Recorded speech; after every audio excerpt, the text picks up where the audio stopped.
It's that time of the week again, ladies and gentlemen. Welcome back to the Gloves Off podcast, your one-stop shop for all things Super Smash Brothers and Super Smash Brothers accessories.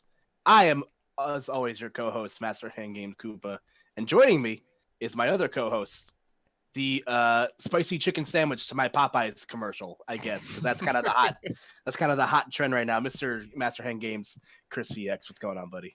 Not too much, man. How's it going? It's going. It's definitely going. Also, isn't there a big trend of like Wendy's spicy nuggets too these days? Isn't that? Yeah, I guess spicy chicken seems to be the trend right It's now. all the Also, just rage. saying, Popeyes has had that chicken sandwich on its menu for like weeks now. So, like, definitely don't understand why people are suddenly It, wanting to buy it's it. never too late for a little bit of recognition. I could respect it. That's true. I can get behind that. But speaking of recognition, that was a great transition, Cooper. Moving on, we got a first-time guest. We haven't had one of these in a while on the podcast. You can see his face scrolling through right now. He is TO extraordinaire from the New England region, member of Overclocked Gaming, and one half of some of the best shit posting on Twitter I've seen coming out of the Northeast. It's Mr. Big Spill. What's going on, buddy? Hello, how's it going? Ed's child himself. Yeah. What are you talking about? I'm Ed. My name is Eduardo. Yeah, that's me. Great to be here, though. Yeah, Great dude. to Happy to have have you, you. man. Yeah, for real. We definitely love, crossing the streams of different subjects to talk about this week. And as you can kind of tell by the subject matter at hand, Shine 2019 is fastly approaching. As in like 3 days, the tournament starts. Yeah. So I figured it would be a better time as never, or now would be a good time to talk about the tournament itself, because the tournament has a lot of hype behind it, kind of carrying on the trend that late summer Smash tournaments have had after the kind of rocky start that the summer Smash has been. But also, I wanted to use this as an opportunity to kind of talk about more of the behind the scenes stuff that go into tournaments, because this is obviously a hot topic anytime a major comes out. And Spill has been doing. How long have you been a TO for exactly?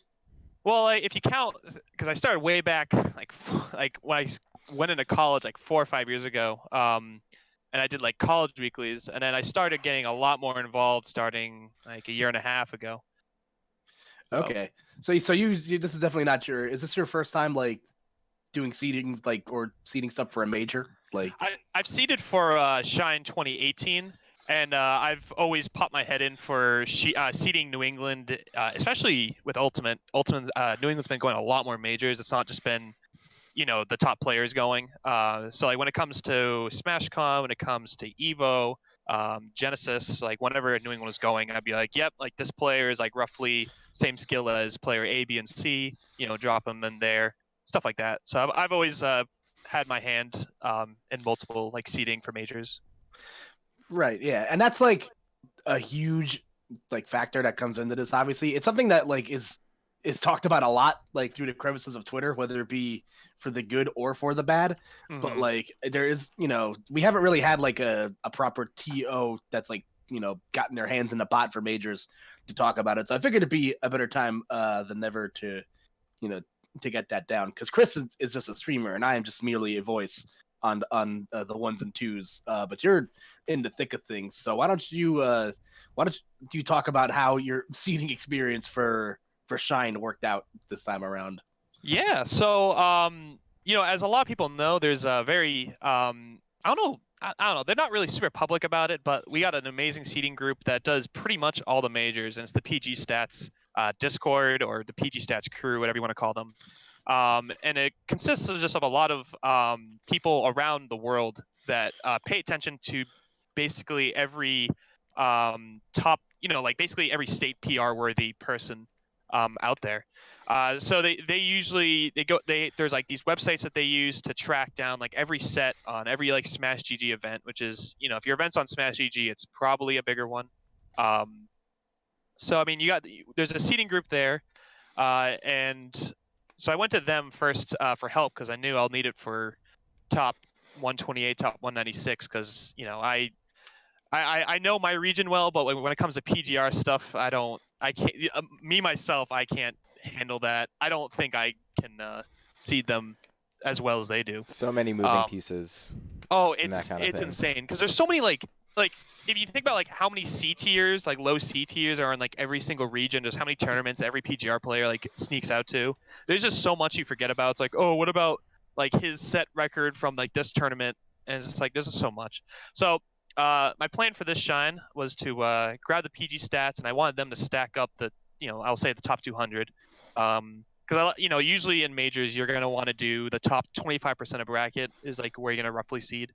Or if there's like a really huge skill drop off, then like you don't have to be as precise. But the top 200 is where like you're gonna get down the nitty gritty, and everything after that is like rough tiers.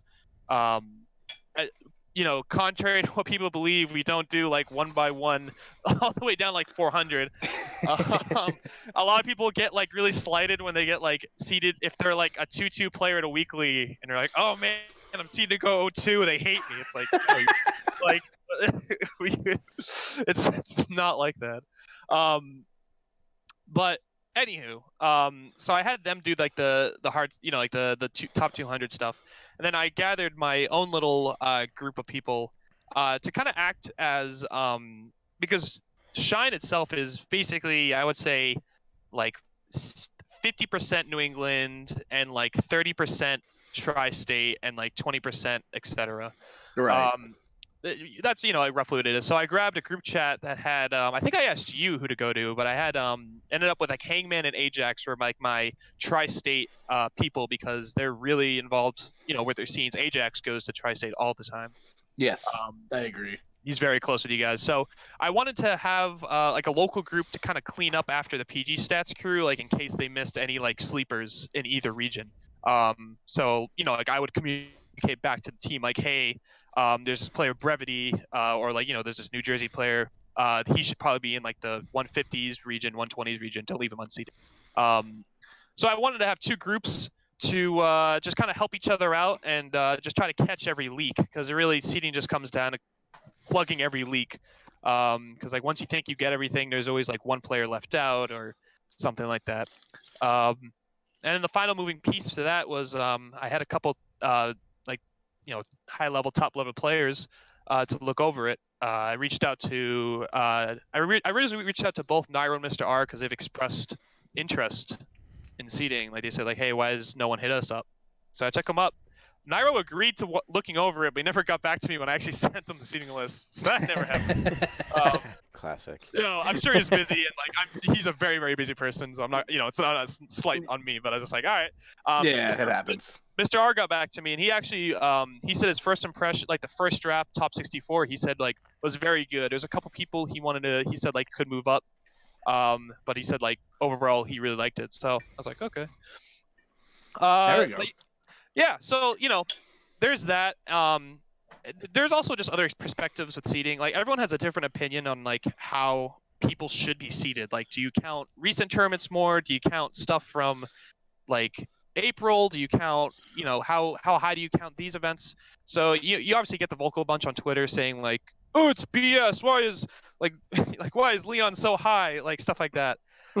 You always get the BS on Twitter. Always, every time. Did you see what he did to Buzz? He undressed him in front of everybody. Yeah, and Cosmos at a Smash and Splash too, stuff like that. Oh yeah. But seeding has like so many like insane amount of variables, and like not even just skill wise. You have to consider that people have played each other over and over in the past 3 events. Like we had to avoid Esam Pandarian, was one of them. Like there's people just play so many sets together that they want to, and they kind of demand to avoid each other.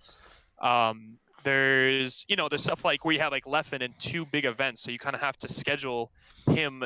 His seed specifically couldn't move because he was in melee. Okay.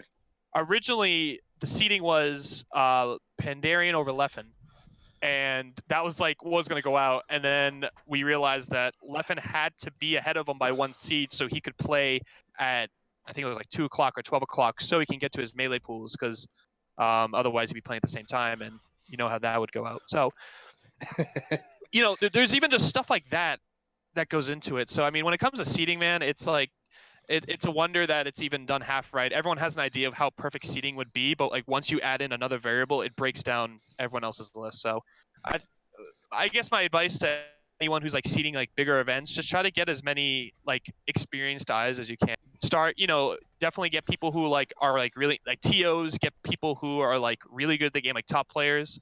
Having a couple top seeds to look over and like comment on like the middle of the pack, like be like, oh hey, like this guy is better than you think. It's always good to have more eyes. Yeah, I mean, truth be told, that's a lot of like at least how our locals run around here is we've had quite a bit of help even from like James comes to mind because he's been TOing a lot of events around here. It's just like having a player's perspective is very helpful because they could tell you firsthand, even just from playing, and as someone who's also aspiring to be really good, like it's just a kind of like a truer statement as to like what someone's skill is.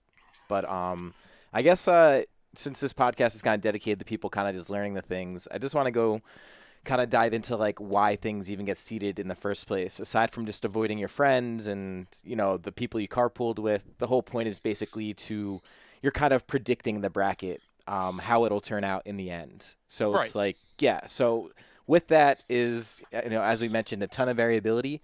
And I think the one thing I've heard, and this is I remember one of the events I hosted was at a venue, and the guys just like they heard me say seeding. They heard me and RJ, who was supposed to be on this podcast, TO New Jersey, shout outs to him, basically mentioned seeding, and they were just kind of like, well, isn't that like rigging the bracket? Like, because then this that like if someone's really good, shouldn't they just win? And I think that's like a mentality that some people who don't know just really think. Yeah, not gonna lie, they had us in the first half. So. Literally.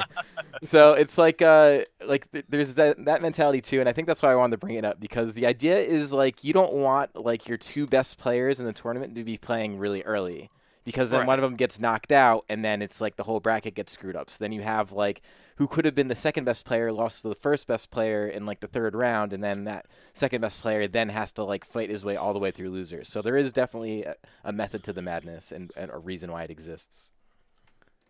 Yeah, exactly. I mean, like if you had like I don't know, like randomized seating, you would have like you said, you'd have like the first player meeting like the best player meeting like the third best like round 2, and like that just doesn't make sense for like a tournament environment because like the whole point is that you're supposed to meet the two best players are supposed to meet at the end. And it's kind of funny when you look at like seating for like an FGC point of view compared to say like a trading card game because they don't see. They think like I played Magic for like years, like competitively too. I like just got out of it, but they only do Swiss, and it's like not really seeded at all. Swiss, keep it away. Keep it away. yeah, I know that's not a good word around here ever since May, but yeah, no, like it's they think seeding is just whack. Like even at like the Pro Tours and everything, it's just I don't know. That's crazy. It's just interesting how people are just so focused on seeding because they think it's like a direct. People kind of use it as a reason for like why they won or lost. Like oh, I went, like, I lost to this pure player. If I wasn't seeded like this, I would. But it's like you have to realize that if you were like one seed above or one seed below, you'd be playing someone else one seed above or one seed below. So like as long as like the seeding is like roughly accurate, you're gonna be playing the same skill level anyway. So it's like if you're blaming on the seeding and you're just kind of blocking your own growth in that regard. Yeah. My favorite like trend is when a player complains about their seed and then places like A, their seed, or B, worse. Yeah, it's like if you're gonna put that much energy into blaming like that, like I think it's better placed, practicing the game, going back to the lab, like the seed isn't why you lost. Like you played the game. There's many other reasons why you lost. Yeah, I like to complain about my 295 seed, Seth. I'm definitely. Oh yeah. I'm definitely way worse than that. Yeah, but I'm actually really glad you brought up the subject of like certain players like wanting to avoid other like top players because they played them before, because that's actually a complaint that I've heard a lot of. Because obviously we're very close cohorts with Rivers, aka Shoyo James, aka SS _ Buge from all those years ago. Yeah, all those years ago. Yeah, I had to do it to him, but because he constantly brought up how he was like seeded to fight DeBuzz and Salem at like every major he went to for like 6 months, and he was just like, yeah, man, I want to play like he's like, I want to play all these other top players, but like I'm kind of stuck in no man's land where like my results are okay, so they'll seed me okay, but like the other players are, kind of around that same skill level. But now he has that same problem with Nairo, where he just seems to play Nairo everywhere Every time to get in the top goes. 8. Yeah, Always so I'm playing actually for really that. glad I'm like really glad that's something that like does come up in conversations, because like I don't really like hear a lot of like the in-depth conversation that goes into behind like seeding stuff, because I know like that this is a job that I wouldn't like wish upon anybody, because it is Oh so God, never seed ever. If you think it's fun, it's not. Trust me. Like, God bless the seeding Discord or the PG Stats team, because like they take the brunt of like the worst. They are doing the hardest ever. Like I think I have it bad when I see like New England regionals. Like they're on a whole nother level with that. So, what do you think? I guess we kind of get in the Shine a little bit. So, for you as someone who was, working on Shine specifically this year, what is the biggest issue you came into? Because I know there was a few complaints that come up on Twitter, mostly just questioning if someone should be in this place or that place, or someone's too high, too low. Like, what's like the biggest difficulty that you had with Shine so far?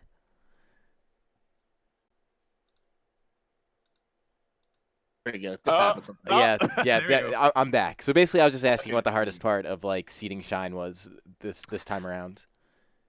Seeding Shine is definitely hearing. Well, I think the hardest part is when so how seeding starts. And I guess like to kind of put into perspective like how tough seeding is. I export the day that reg closes, or like I do it usually day by day, and I add on like who regged every day up to the end of reg. That's a But good idea. I'll grab like 800. I'll export the list. That's like 800 players, and you're just staring at a list on an Excel spreadsheet of 800 players. They're not ordered in like any way, and it's like you just go, like you just start. You pick out all the names. So usually like how I do it for like regionals and like how I did it for like Shine when I did the local levels, like I put everyone to tiers of like, like who's like obviously PGR and like who's like right below them. So you kind of like put them into little buckets is what I call them. And like you try your best to order them, and like that's kind of like how PG Stats does it with like the top level. But like the hardest part is just like getting started, because you just have this giant collection of players, and it's like where do you even start? It's like such a daunting task to like. It's like doing a giant PR like on the spot, right? That's Like actually a really good way of putting if it. you think about it, like all the players are there. You got to just rank them skill wise. Like that's how you start, and then after you rank them, then you have to look at all the head to heads. Like if you look at the top 16, first seed's gonna be playing 8th, second seed's gonna be playing 7th, third and 6th, 4 and 5. So you got to figure out like how many times have they played in the last few sets? Like blah blah blah blah blah. Are they from like the same state? So you look at like the top 60. When you have everything seeded by skill, you look at the top 64 bracket of Shine, and you say, oh man, like yeah, Esam Pandaren have played like a bunch of times recently. Mars and Pug West, they shouldn't be playing that early because they're from the same region. Like stuff like that pops up all the time. And you gotta like change seeds according to that, but people don't realize that, and they say, why is player X 3 seeds above player Y? But they don't know that if it was the other way around, then they'd be playing their like MBD would be playing ESAM. Like I don't know, just putting out random Sure, examples, right. but there's just so many moving parts you have to account for, and it results in like some like quote unquote wacky brain dead seeding. And it's a lot of people like to just say it on Twitter, like, oh man, these seeders don't know what they're doing, it's so dumb. And it's like, well, I mean, if you want to take a shot at it, dude. Yeah.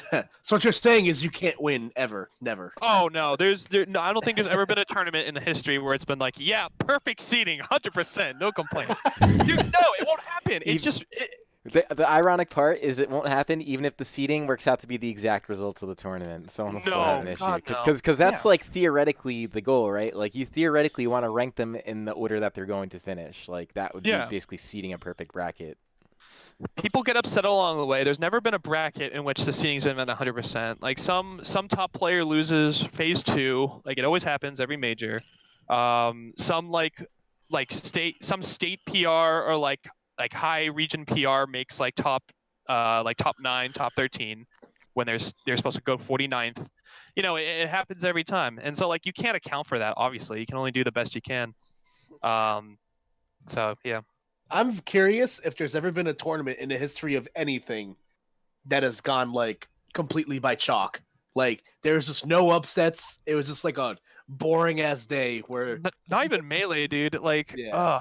I don't like. I just don't think that's like ever happened. Like the odds of it are just so minuscule because like Smash is just such a I don't want to say like random, but like there, I don't know how to describe it. Like there's so many people.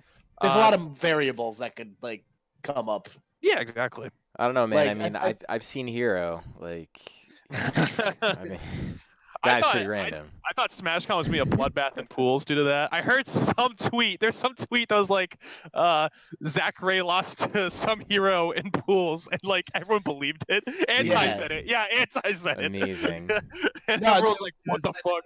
Yeah, I saw it from Larry, and then it kind of like spread like wildfire, and then everybody was just like, "No, Zachary was the hero. That's whack somebody at 30," and I'm just like, "Duh, what?" Oh Nani? my god. But yeah, I think like the best comparison I can make to that is when what's it called? It'd be like in like sports where like the like in the NCAA tournament they have like a field of like 128 teams, or like it's like 64 teams or something like that. And like there's years where like the top all four of the one seeds like make it to the final four. So like, but even then like there's like a bunch of eggs that have to get cracked along the way, and that's like something that like I noticed a lot in Smash 4, where like things would be like pretty, I'd say, quote unquote normal for a while. Like there wouldn't be anything. There'd be like an upset along the way, but it wouldn't be like anything like super crazy. But then there'd be like a tournament every like 6 months or something like that, where like shit would just hit the fan. Right. And like, yeah. and like the whole thing would get turned on its head. But even then, at the end of the day, like the seeding usually rights itself. Like even SmashCon was kind of a bloodbath in like round 2 pools into like the top 128. But even then, like the top 4 seeds finish in the top 4. And so on and so forth. They're like the only like outlier I can think of is like CEO 2016, where like grand finals is Anti and Zanotto, and like oh my god, really, yeah, that was like the wackiest. I don't think anybody like had that under fantasy brackets that weekend. I for sure did someone not. made out. Like someone was like, "Holy shit!" Yeah, someone definitely got that right. But like, yeah, like it's just like it's such a fruit like a what's the word I'm looking for? A thankless job. Like being, yeah. like Thank and your CEOs, thank your TOs, all of them. Thank your volunteers, thank your staff. Oh yeah, I always do, and I obviously work because I'm a bigger force in my community, than other people might be. Like I definitely like go out of my way to like let those people know it's like, yo, like you're doing a great job today. So, but yeah, so is this your first time working with Shine like this closely, or have you worked in the past with them? So I mean, I joined Overclock Gaming in May, and Shine directly hired Overclock Gaming to take care of Ultimate. Part of my job was to be like a secondary TO for Eduardo because he's the head TO of Ultimate. Right. I'm also like the head volunteer organizer, so I basically I staff Shine, and then I was also handling seating because I was because Eduardo doesn't really like handle seating, so kind of just falls to me, and I organize the teams and I help with the local stuff. But as far as like Shine involvement, I was a senior volunteer last year, and I was a volunteer the year before. So I mean, I did my part, but I was never core staff. This is my first year being like a core staff member. Ooh, someone gets the fancy T-shirt this year. Ooh, yeah. So very exciting because like this major is so close to my heart. And it's like it's New England's only major. And like we're always just so excited for every year. So I'm just so happy I can like contribute and give back. I've been putting my heart into like staffing this and like trying to at least like give the best effort for seating. And just I guess like representing Shine. Like I've just been trying my hardest in that regard. Yeah, that's great to hear. And I guess before we actually transition to talk about the tournament itself, because like I said earlier, this tournament is the way I described it last night when I was talking to the friend of the podcast, Hazmat, is this tournament is deep. But I guess I'll ask my my fun questions. What's like the worst complaint for a seed that you've heard from a player? You don't gotta use names. You don't gotta throw anybody under the bus. Oh, yeah, throw them. Just Throw them under there. I'll name 2 that. All right. So how seating complaints work? Like if when you do the bracket feedback, and you write your BS, how it works is that like I get a giant list and it shows me like the player requesting it and the player they're like like trying to like avoid, and then like it's like the reasoning, and then like accept or deny, and like if you press accept, it tells a player that like I like it, and if you say deny, it's basically me saying fuck you. So there's this there's two of them that came up, and I just laughed my ass off because I was like, it's kind of like when you're so like you want to be frustrated and angry, but you can only just laugh. There's one player who's like, I have a dinner date or I have a lunch date at 12. Can you switch my pool? That's And on like one hand, this was like early into the feedback period, and I was like, ugh, fine. yeah, you're like, fine. Fine, because like he wasn't any like for what I knew, he was like an you know like an O2er. Like I had no clue who he was. He wasn't in like the top seeds. So I was like, all right, I'll throw the man a bone. Fine. That's so funny. Oh my god. For a date? Yeah, he was like, I have a lunch date at 12. What? Like, don't put me in this wave. That's I'm kind of like, ethic, man. She better be hot, man. I'm just saying. dude, I was like, a Worcester lunch date during Shine, like, I'm Yeah, impressed. like you got it, man. All right. And then the other one was I only got one of these. I thought I was gonna get more, but it was like Pikachu is AIDS. Get me out of here. I said deny. I'm actually I was surprised you don't get more of those. If I'm being honest. I thought I was gonna get actually okay. One player that is in my region and like he's a pretty known player made a similar complaint and I denied him, but it wasn't as he cited more reasons, but he was like fuck Joker. I'm like okay no just no sorry. You know who you are if you listen to this, but I don't care, dude. When you see like 50 like bracket feedback and it's just like you start just not caring anymore if it's dumb quote requests like that, like matchups.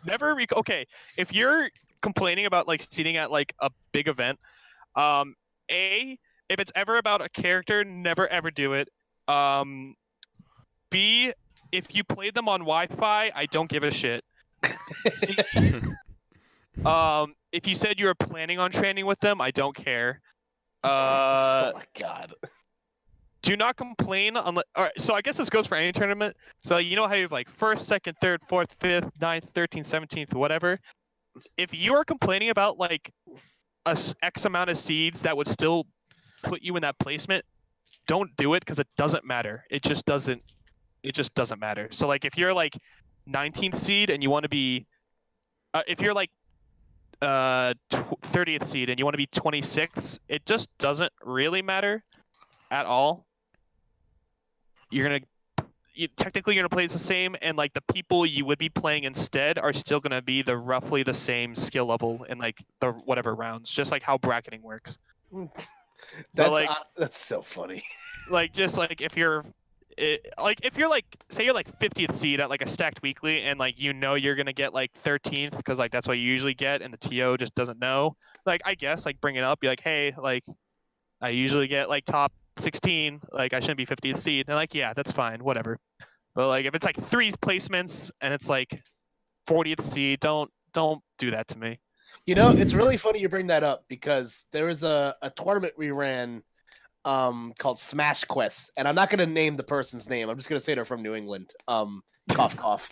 But I'll definitely tell you about this in person because you tell me DMs. Yeah, no, I'll tell you this weekend because it's actually it's a really funny story. But there's this person, these 2 people from New England came through to one of our regionals, and I think we like seeded his one of them like I think we seeded them both like 24th or 25th or something like that, just because like we straight up had no idea who they were. Mm-hmm. And they decided to complain like in the middle of the bracket because I think they were either like seeded to play each other or like they were seeded to play like crap, and like one of them was seeded pretty low and like made top 8, I'm pretty sure, or like came like really close to doing so. He beat one of the top seeds or something. But like his idea of telling us of like how to seed him was, it's like, yeah, I've been doing pretty well in New England recently. And we're just like, okay. I remember this. Cheers, bro. I'll drink to that. Dude, like, my favorite is like when like a player I just like have seen like once or like I barely know, and they're like, I played this person 3 weeks in a row, and it's like there's 90 of you. You think I keep track of who plays who every single week and like take that in consideration? Hell no, dude. I mean, like, yeah. I announce like if I'm like running a weekly, I'll be like, hey, like check your bracket. If like you're finding your friend, let me know. Check your shit and like bring it up then. Don't bring it up after you lose to a person because I don't know who you played the week before or a month ago. We do that every week at our weeklies, and if you don't look at that, it's It's on like you. it's on you. My favorite or like my least favorite at the same time is when like, you get seated to play the guy you've been playing friendlies with for the last hour. And That's the best. yeah, like there's definitely been times where like I've seen that and like I don't say anything because I've been cooking this guy with like 6 characters for the last hour, and then like you run into the guy that plays D and fucking Ridley, and he's been cooking your shit, and I'm just like, ooh, I'm gonna slip the TO $5 so I don't have to do this right now. Let's go But, bracket. yeah, that's Bracket fun. bracket. Or my favorite's like the people that like are like, you can. Oh, I had to play the same person like losers round 1 the last 3 weeks. Just like, bro, like nobody could. That's on you. Like nobody could predict that. Yeah, okay. People who complain about like I'm projected to play them in losers round 4, it's like you really think it's gonna go perfectly as planned there? I'd be impressed. Yeah, like I think there's instances where like I've seen TOs do it where like they're able to like, perform witchcraft and like ever so carefully seed the bracket to where like it'll stack out okay in losers, but like, I'm not. Too many. There's just too many upsets. Yeah, Shit doesn't happen. I mean, if it's at a regional, I'll if it's like a top 64, if it's like my rule of thumb is I'll seed at like a big event. I will seed 1 round after pools for losers. That's it. Okay. That's my rule of thumb because it's like generally within pools it's like pretty like unless like, there's sometimes an upset, but like getting out of pools is like usually pretty consistent. And if you're slated to play like your best friend right out of pools into loser and like both we made out loser side and you're slated to play, fine, like that's fine. But if it's like a few losers rounds after that, then I can't. That's just bracket, man. You gotta take that. Oh, Chris, have I ever told you the story of when I've made it out of pools at a major once, and I had to play one of the guys that I carpooled with. Oh, That sucks. Actually. It was because that actually happens a bit, and I think that's like some of the biggest complaints you hear, or just like, oh, like I'm projected to My play such carpool. and such, yeah, with my Yeah. carpool, and that, Yeah. I gotta imagine that being tough to fix, though, like on a grand I mean, scale. it's not. I have an easy solution. I just like threaten the person that beats me that I won't drive them home if they beat me. Yeah, that's a good way. That's to kind go. of foolproof. I'm not gonna lie. It's like, yo, man, it'd be a real shame if you beat me right now. Like, how are you gonna get home? He's just like, you're kidding, right? I'm just like, of course I it's am. like- Like seriously. Yeah, seriously, you I'm throw or you have like several $100 Uber. You decide. You decide what you want. One more round because you'll probably lose next round, or Yeah, That's like, why you just be carpool with the cool. top players, man. You carpool with top players because win or lose, you still get gas money. So you're right on that one. I can't count the number of times where like I've driven Nairo to somewhere, or I drove Tweak to SmashCon like a couple weeks ago, and like every time he would like beat somebody, I'd just be like, let's go, gas money. But, Pretty soon, Esam's gonna complain that he carpooled with MK Leo, and you're gonna have a real problem. Do you, Koopa? Do you know Nuggets? yes. I used to drive him to like a weekly, like every week. Like I'd have to like go out of my way to get him, but like he was my like I loved him, so like I didn't mind. But I gotta go like 20 minutes on my way, and he'd always get like top. He'd always get like first or second, and like he's like, yeah, I'm just gonna give you gas money. Like I'll give you my. He just like split the winnings with me. I was like, Yeah, I'm cool let's with go. this. I think we just found the formula for something beautiful here. That's funny, but yeah. So that this is honestly like very enlightening because like I don't really like obviously like I'm pretty good friends with RJ, but like because he's so busy, I don't really get the opportunity to like ask him, and he was really looking forward to being able to talk with us this week about this, but unfortunately, circumstances of life didn't of course. really work out for us this weekend. But this is He honestly loves like. Oh yeah, and this was like really enlightening because like I don't really like ask a lot of questions about how like in depth the process goes with seeding. So you've definitely opened my eyes to how I never want to do this ever. Yeah. Thanks for motivating me not stay to seed away. brackets. There's a reason that like one of the running jokes with Devin from House of 3000 is that he puts in his Twitter bio that he is not a TO, so don't ask him questions. Oh my god, that's funny actually, because I've definitely hit him up about something like way back, like hey, like a TO related question about like HO3K, and he's like, ask Helper or ask someone else. Dude, Yeah, he's still. he's kind of embraced it a little differently these days because his Twitter bio says not a TO and then best TO. Best TO. So like, The duality of man. So look out for that, Devin. Yeah, that's funny, but yeah. So that was a fun little insight to how the makings of Shine 2019 has happened, and now I guess we can move on to actually talking about Shine 2019. So this is an S tier tournament. I don't have the exact Chris. So what's the exact entrant count? 880. Yep. Well, for Yeah. Ultimate, anyways. Right. 880 entrants, and I believe everybody in the top 10 except Shutan. Who? And you know who. Well, yeah. That's we have for an exact count, including Area 51, we have 27 PGR. Oh my gosh. Oh, that's like way past the threshold. I forget. I don't. What is exactly? What is the threshold what is the threshold? S tier. Oh, God! It's like every player has like a weight, so it's not like X amount of players. So like, okay, it's kind of silly. We had a PGR event last week in New England. It was because Light and Mars went, and then we only needed one more PGR to make it a C tier. Well, just wait until the New Jersey events, the monthlies start popping off because we have like 7 PGR people. It was like 50 entrants for that PGR event, like 50 or 60. Really? That was it? Just 50? I think we figured out something stupid. Oh my God. This changes. Like New England, like Tri-State can do it too. Just yeah, make your tell me more. events of like 20 people. We already got that covered, dude. Don't listen to this.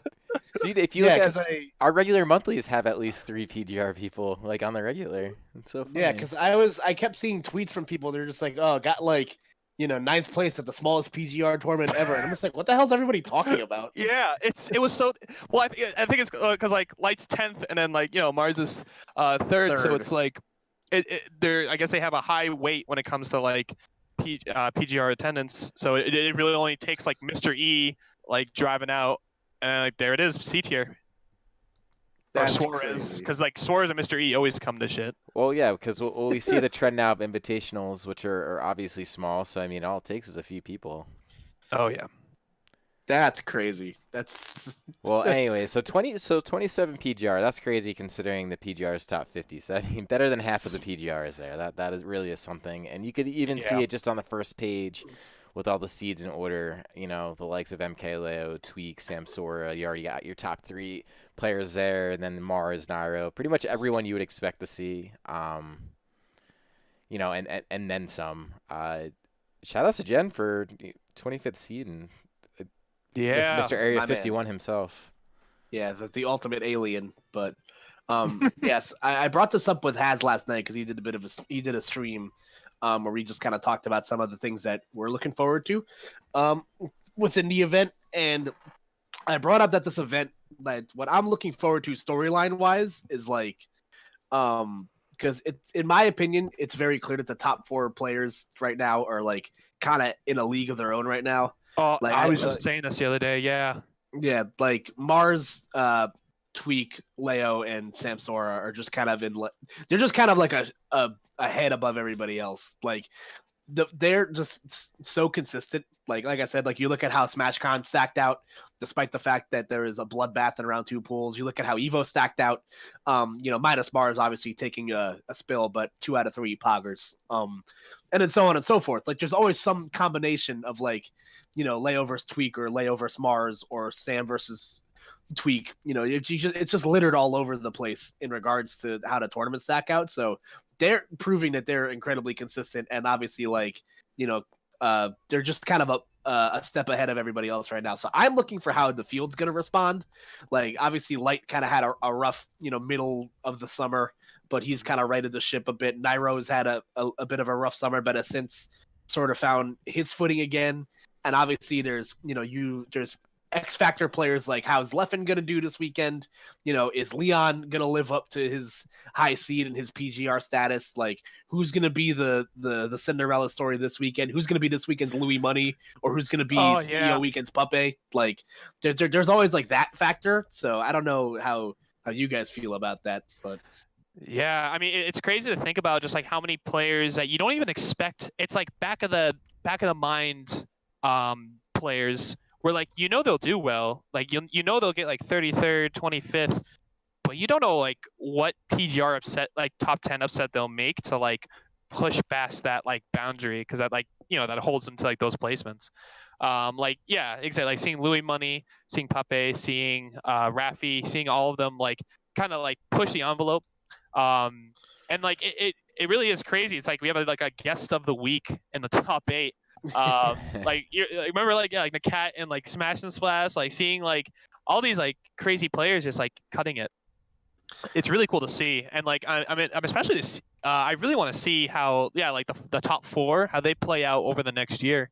Like, is one of them gonna start like falling behind a little bit, or is one of them gonna like is the ordering gonna change? So it's really interesting to see. I want to see Nairo when he finds his footing when it comes to character. Yeah, that's kind of how I feel about it too. Because when I talked about like players that I think that could like make a splash this weekend, and as long as Nairo's problem has always, in my opinion, been like a confidence thing. Like if he's just not feeling it, he's not feeling it, which is like totally understandable. And I also feel like Palutena is like a very straightforward character for him. I don't think that's for. I mean, I don't know, it doesn't look like it's like the type of character he would want to like play. Like he's insane with Palutena, but like I don't think it's like truly what Nairo like wants out of a character. But I'm not Nairo obviously, but like right, I could see that. I mean, like he's also just like been experimenting too. So like I don't know, maybe with new hero DLC coming out, we'll see, or maybe he'll find like a love for a character, like like Leo did. Yeah, that's he loves interesting. he loves Batman. Remember he's in Japan and he was like, that was like when Joker came out. He was just like grinding Joker, and everyone was just so like worried back home. Yeah, and to this day, that's actually his lowest tournament placing in Ultimate. Yeah. He got 33rd at that Umabura. Yep. And everyone's like, oh, what's happening? And he came back, and a monster came back from Japan, dude.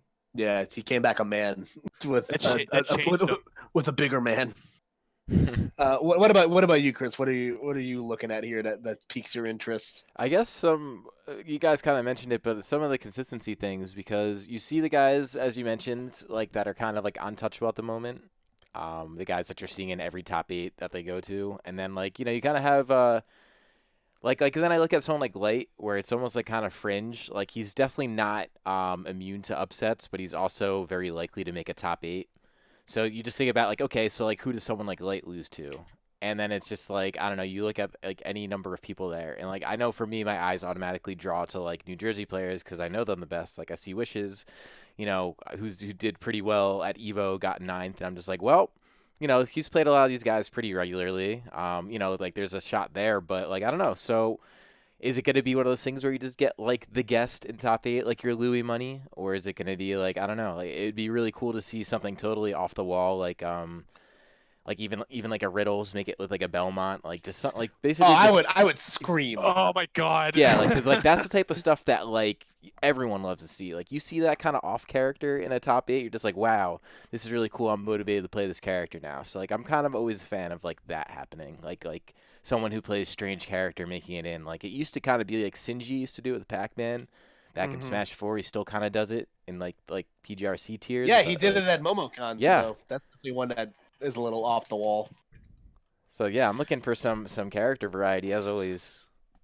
Yeah, I'm looking forward to watching Leon fight Leffen, and me and Haz have a side bet that I said that if they have to play, if they're seeded to play each other and everything stacks out, that Leon is going to 3-stock him at least one of the games that they play. Ooh. It always happens. And Haz is very firm on that's not going to happen. But I'm just like, yo, man, the Buzz got 3-stocked, and he doesn't get 3-stocked by anybody. Yeah, so. I think it's very possible to happen. All I'm gonna say is if he does get 3-stocked, he's maybe Bowser banned, maybe. Yeah, please get that motherfucker away from me.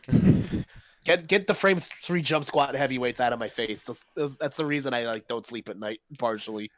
I think part of the issue, or I wouldn't say issue, but like I think part of the situation with like you see a lot of these like unexpected appearances from players or unexpected upsets is that a lot of people are kind of racing to like familiarize with themselves with matchups, and a lot of people who didn't expect a matchup to be as much trouble as they did, and they don't respect it enough, especially in best of 3 matches. It's really Yes, easy to get agreed. steamrolled. The momentum, man, and your motivation and self-esteem. Like if you get 3-stocked by a Bowser, it just does not feel good. No. When It does not feel good one bit. when does best of 5 start in Shine? Like where in the bracket? It is if it's not the number of top 128, I know it's right after phase 2 pools.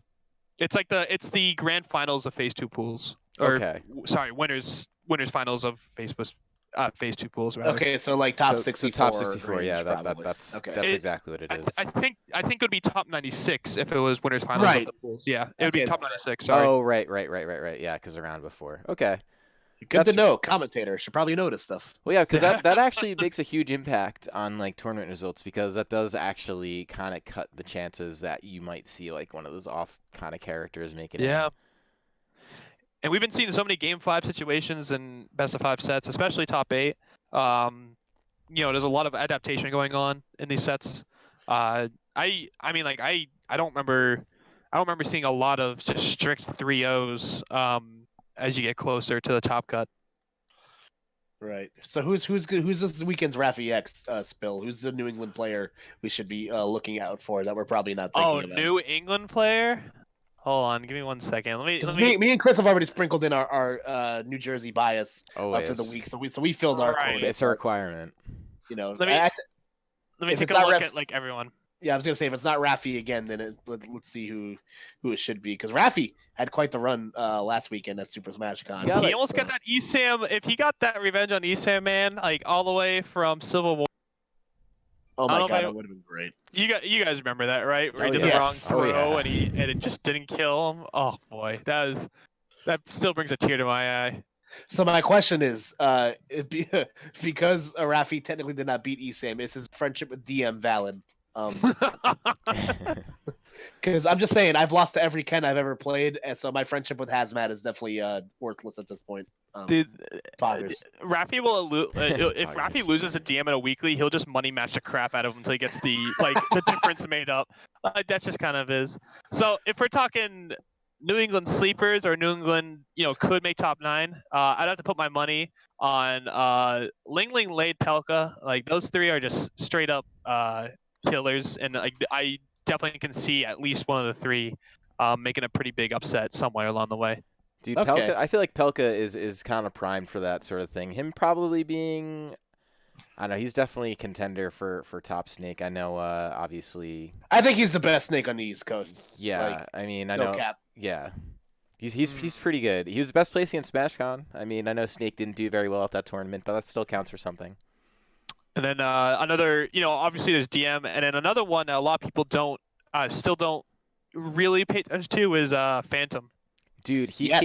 came to a New Jersey monthly a few months back and kind of just like freed it up. I'm pretty sure he won. Stole all of our money. Yeah, dude, he's good. I was looking at him seated and thinking that too. Because you don't even see that many Palutinas at a top level outside of Nairo, despite everyone thinking the character's broken. And he's also a Joker too. Fun fact. Oh, I did not know that. I guess it's been a while since I've seen him. It's just the anime out of my video games. He's picked up a couple PGR wins the last season. No, he's definitely someone to look out for. I would not be surprised to see him making top 25. Yeah, I think it was at Pound that he beat Salem. I think. I want to say yes. It was Salem. He beat Mr. Arse somewhere. I can't remember where. Yeah. Oh yeah. I think. Yeah, the artist formerly known as Aerial Ace. Fun fact. Yep. You know what I would love to see? I'd love to see like Nick C kind of sneak in there. Oh my God! Dude, yes, I love Nick C. He was very so close, much. even at SmashCon, which obviously a massive bracket. Like he had a great run. Yeah, it's like I said, man. Like we could list like 7 or 8 players that could totally just pop off if their brackets stack out the right way. That's why it's so volatile, getting to this point. If we go from Stroder, I'm scared of Stroder all the way to I want to say Jewel. Just that region of players. Oh yeah. Everyone else too, but I have a feeling what seeds are those? So you're looking at from seed 28 to, let's see. 20 to 56, yeah.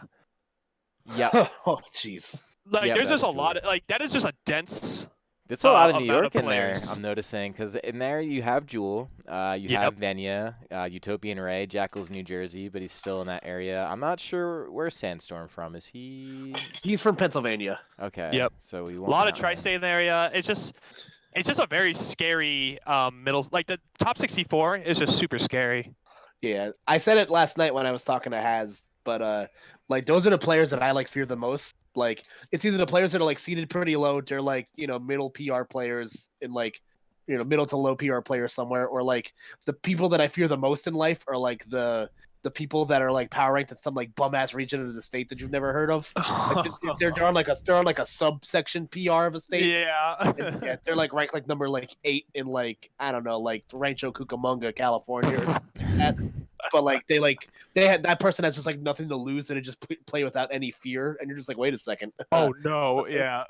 Like that's what happened at SmashCon last weekend. Niatono lost to Makibas, who I believe is the number 1 player in Arkansas or something like that. So, You're like, what? What? I did not prepare for this.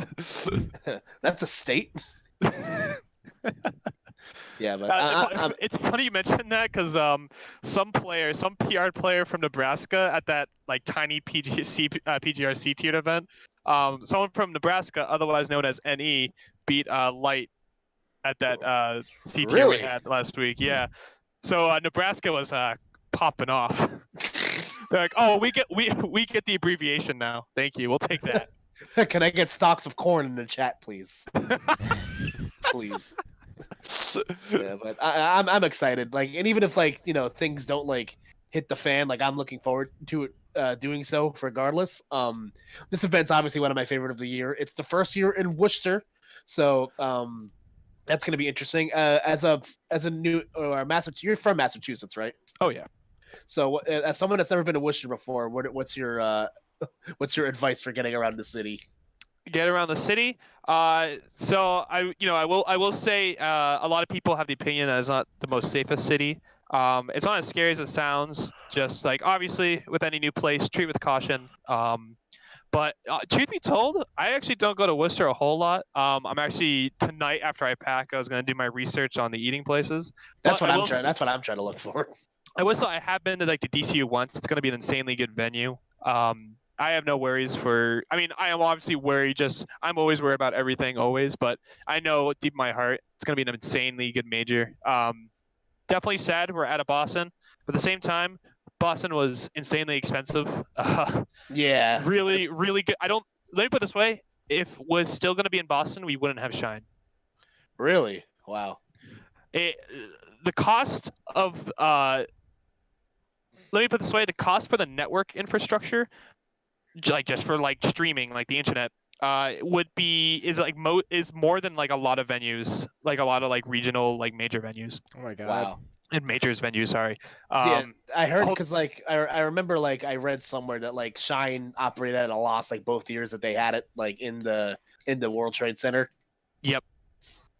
It's definitely a very gruesomely expensive tournament, and the hotels I think are gonna be like $300 a night, something like that. Ooh. Just because they were they're hiking them up. So just be thankful that it's not that, because yeah, I'm definitely very happy with this move, and it's just better for everyone involved. Yeah, I'm excited. I'm trying to find out where's the best place to get some copious amounts of alcohol and food at a late night hour, because that was like my favorite part about it. Like I forget where it was. It was like this place, like you walk out of the Seaport World Trade Center, you make a left, and then you go down like a block, and then there's like this like restaurant right across the street from that sports bar. Yeah. Yes, I know exactly what you're talking about. That spot was sick. Oh my god. Dude, we'll find one together after like Friday or Saturday. We'll do something.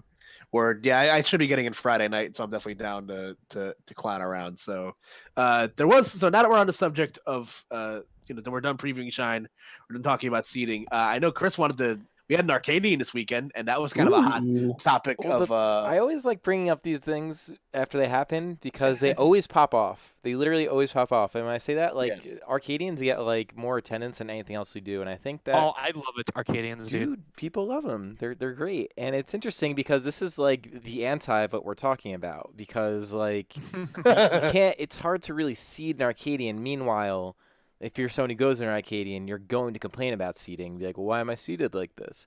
But like, it's literally made to be like, see the best of the best is. But like, I don't know. What do you guys even think about seating for Arcadians? Because I think it's actually worth talking about. I'm trying to find like a funny like haha like metaphor, but like it's just like it's kind of I just can't like if you're complaining about you're seated in Arcadian, that's kind of like it's just a fruitless effort. Like everybody's kind of in the same. Like obviously there's like different skill gaps like between players. Like if Ram was seated below like Noob Master 69 420 at an Arcadian, like I'd kind of raise an eyebrow at that. But like everybody's just kind of in the same boat where it's like we all are not good enough to make it to the big dance, so let's all just like hang out at the nerd table. It's funny when I was making the overlay for this, I was like, man, what do I put as an icon for Arcadians? Like, I have no idea. I was gonna put like a baby with a trophy, Oh my god. and I was like, that seems like really offensive or something, maybe. Yeah, the babies. Yeah, but it is I'm interesting. tired of these PR players beating me. Like, yeah. Well, because like for example, the results we had were, I guess, kind of standard. Like if you know New Jersey, you'd see some of the people in there. Like you would see Ram, who's like a really good snake, who's been making a surge around here. Will probably be a PR player. Then that's been the trend. The way that the first Arcadian we had, the person that won the Arcadian ended up PR making player. the PR And this later and he that probably season, will too. So. But then we have like a second place, someone that no one's ever. Well, people have heard of Hippo Knight, but he has a different tag now and literally doesn't go to anything.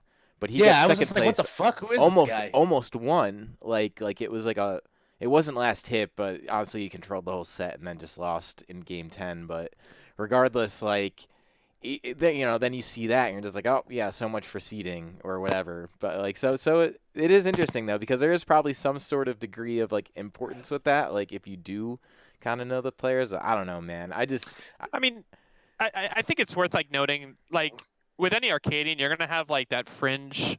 There's gonna be those fringe players that could be PR'd but don't have the attendance, or they're just on the come up. So I mean, there's a rough, let's call it top 8. There's gonna be a rough 8 people that are definitely gonna be more slated to be in top 8 than the rest of the pack. But I mean, after that, I mean, what do you have? Most of the people that get out 2-2, 3-2, 4-2. And at the end of the day, the variance isn't super high. I mean, it depends on your region, obviously. Like, I'm not familiar with your mid-level in Tri-State, but at one point, it's kind of you gotta kind of just the players. You have to kind of realize that you're, like Koopa said, in the same boat. Everyone's there because they aren't good enough to be PR. Yeah. So like, what can you even be seeded? Like, at that point, it's just you're seeding for conflicts. Like, just making sure they don't play like the same goons they do like the week before at a stacked weekly. So remember what I said before about like the unranked player at a major being the scariest person? I changed my mind. The person I fear the most is former Pac-Man players that change their names and still main Pac-Man. Because that's exactly what Hippo Knight was like. Kind of like a I don't even. He was like the weird fringe between like hidden boss and like just straight up can't go to things because he lives in an area where he doesn't have like a car or something like that, or like he can't like physically get himself to tournaments. But he changed his tag to like Colmar or something like that. Yeah, it's Colmar. You got like, it. all right, whatever, cool, I guess. Yeah, and he got like second place at an Arcadian, and the winner ended up being Ram, who's like kind of like just for reference, he's kind of like the hot commodity right now. He's only been competing since April, and he's been like smoking. He's been like cooking all of our shit. Like, he's won a handful of tournaments. He's gotten like second at a handful of tournaments. He's really really good, and he's someone that I think would be like. He's probably going to be PR. I say he'll probably be on the PR, and as you mentioned, yeah, this happened last season where the person who won the Arcadians also PR. So it does make Arcadians kind of an interesting thing because it sort of does establish those basically the range that we were talking about in Shine, where you have like places 25 to 56 are kind of like scary. You just don't. It's kind of volatile. You don't know what's going to happen. Some of them are like hidden killers. I feel like you kind of get that at the top end of an Arcadian bracket. Like, they kind of make themselves clear. Like, you kind of know that, like, in this particular case, Ram might actually make some sort of, like, splash at an event. It's funny you mentioned Ram, because I remember when Light won an Arcadian, like, a year before he got PGR'd in Smash 4. But it's like one of those things that's like, remember when this kid wasn't PR'd a year ago before this? Yeah, And we it's just, we brought up the same thing about Leon all the time. Leon went from yeah. ranked kid. He won an Arcadian too, I'm pretty sure, didn't Yes. he? Back in So basically Smash that 4 means there? so basically that means that Ram's on track to win to Yeah, be on the that's PGR in like what 3 that years. is, huh? Okay, I have a question for you guys. What do you think about allowing players to enter who, I will bring up my favorite case is Matty G, where he likes to get New England PR'd every other season. Okay, that we actually I'm really glad you brought that up because I think the way that we handle it is that like if you haven't been on the PR in like a calendar year or something like that, then like I think you're like eligible. We have that was kind of like a point of controversy. There's the famous local by the name of Hitbox Arena that used to exist, and may you rest in peace in that supply closet that was we called a venue, but they like toss around the phrase Arcadian very liberally. Like the guy just like loved to host Arcadians. And one time, I don't know if you're familiar with a player named Blue, Seth. He's a Mewtwo main, who's also a TO here in New Jersey. He was PR'd for a while. He was like top 10, top 12. He's very good. He's very good at Jersey. Smash 4. Yeah, and he's still pretty good in this game, but he's definitely shifted his focus a bit. But I digress. Well, he's a TO now, but yeah. Yeah, so's James. Just saying. Good point. You got it. But yeah. So he was allowed to enter. We used to have the rule where it's just like you can't enter in Arcadian if you've been PR'd like ever. But at that time, he hadn't been PR'd in like over a year or something like that, and like a lot of people were up in arms about it.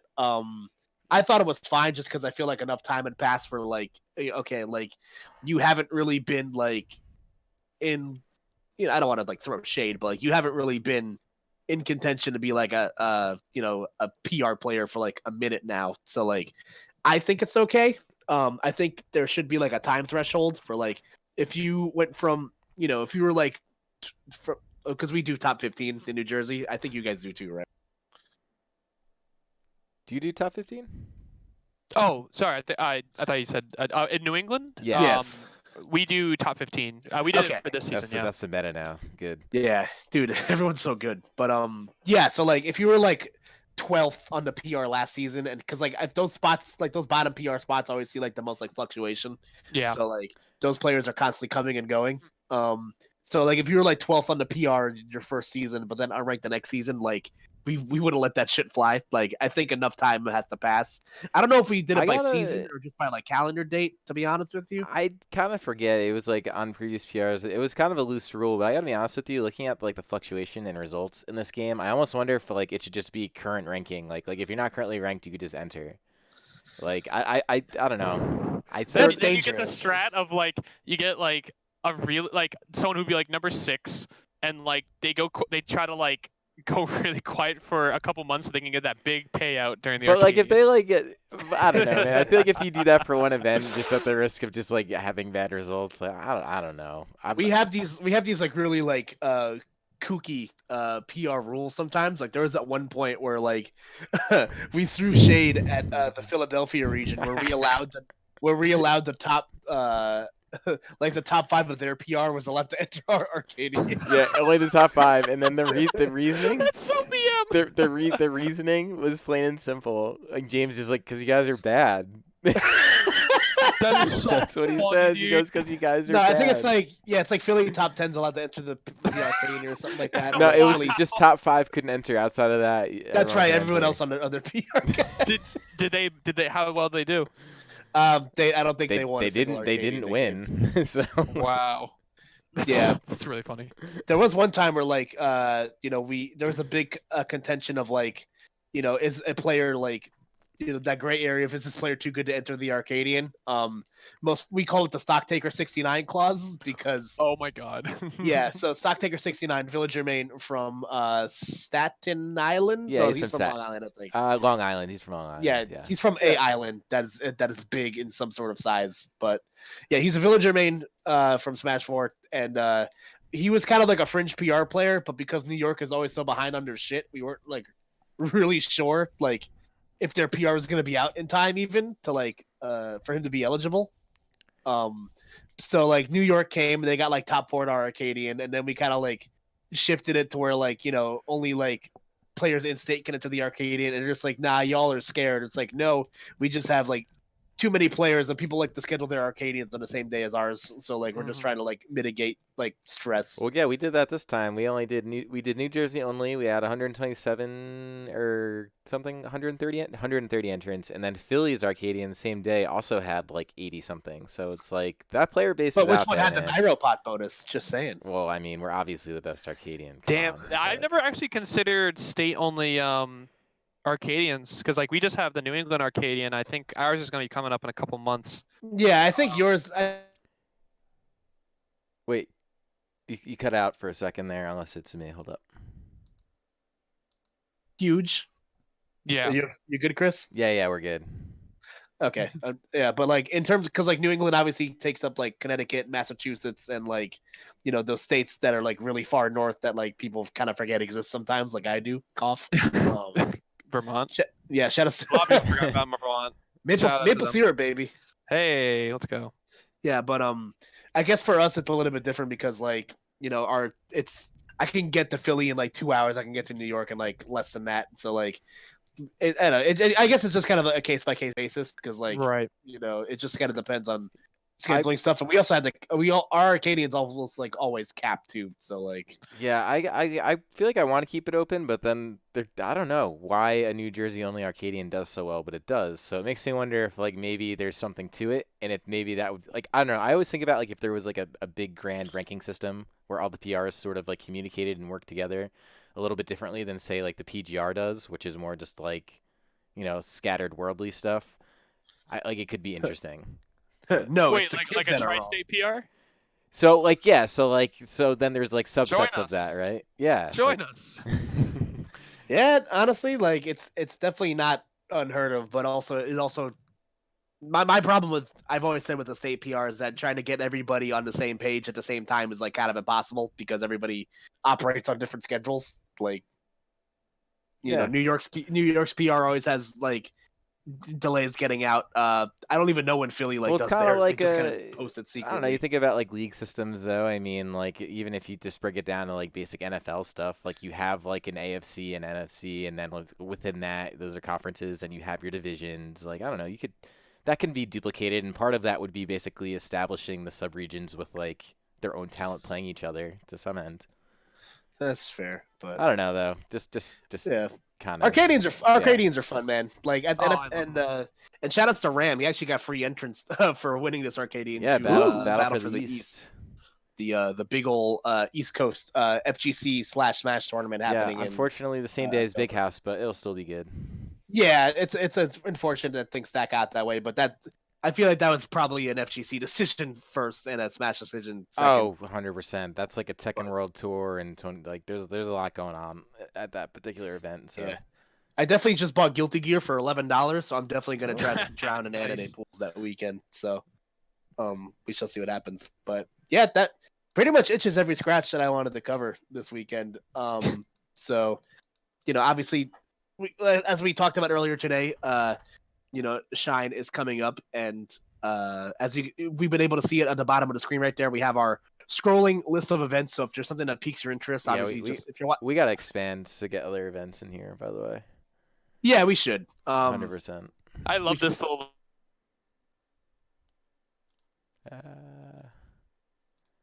As Chris, Oh. yes. He just left. Yeah, I'm here. I Chris got- swear. Chris got Just when you're about to give me a compliment. Yeah, It's shy. Yeah, he's shy, but yeah, Chris actually, I think it was the day of the direct where they announced what the Dude, UI this for the is- game looks like. Yeah, this is literally the exact cut of. I made it within like an hour of it being released. So I was like, I will literally be the first person who has used this interface for like a thing. That's sick. It's definitely changed since. Like I have like you could see in the background there's like circles in the top right, and then there's like more circles. Like those aren't in the actual menu screen. I just never took them out because that was in the. We also original. we also have a logo now, so Yeah, that's pretty good. that definitely helps. But yeah, so that basically covers everything. So like I said, if there's an event if you're watching this on YouTube when it goes up, if there's an event that piques your interest, feel free to pause the video, click the link, and let us know the summer's winding down, but the fall's going to be incredibly busy because like not even just with the stuff like Battle for the East in October, but like Glitch is coming up it's almost September, Oh, guys. I can't wait for Glitch. I love Glitch so much, dude.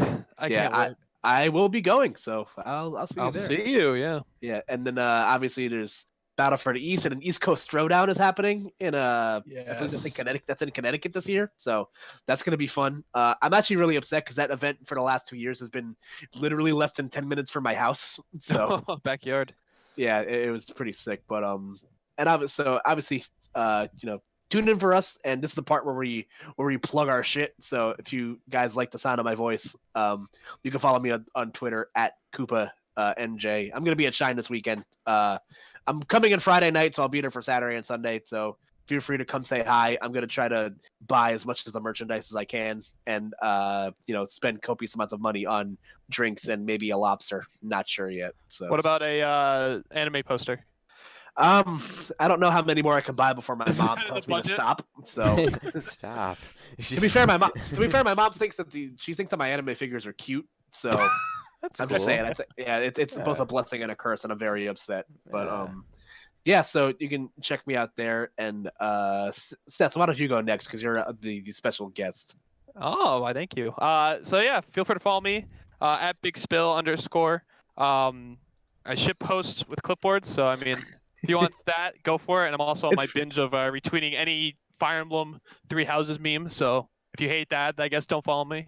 If you like Kirby plushes and shit posts, follow Spill. Oh shit, yeah, dude. I have like, if you want to give me, if you guys, if my birthday, in May 29, if you want me the perfect gift, it's a Kirby plush because I've been trying to collect every copy ability. I'm up to like 26. Wow. There we go. It's impressive. This is my curse. But honestly, I'll be at the TO desk all day, every day. So come say hi and bring me a little cup of water. That'll be excellent, actually. Yes. So... Yeah, you're always dishing out hugs and hand sanitizer, and I think people should return the same, except extra hand sanitizer, no hugs, please. I'm not trying to get sick. Please, no post major sickness. Yeah, if you're patient 0, I already hate you. I'm just saying.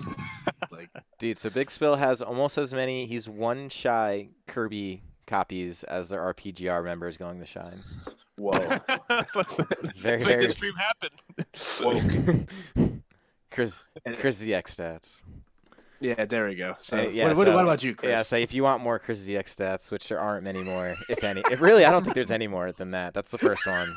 But TM. Yeah, you can follow me at CSantoZX. I don't know. I tweet an assortment of things. Really no rhyme or reason. I just kind of do it. I talk about Smash stuff a lot, obviously, because like I've invested my existence into it at this point.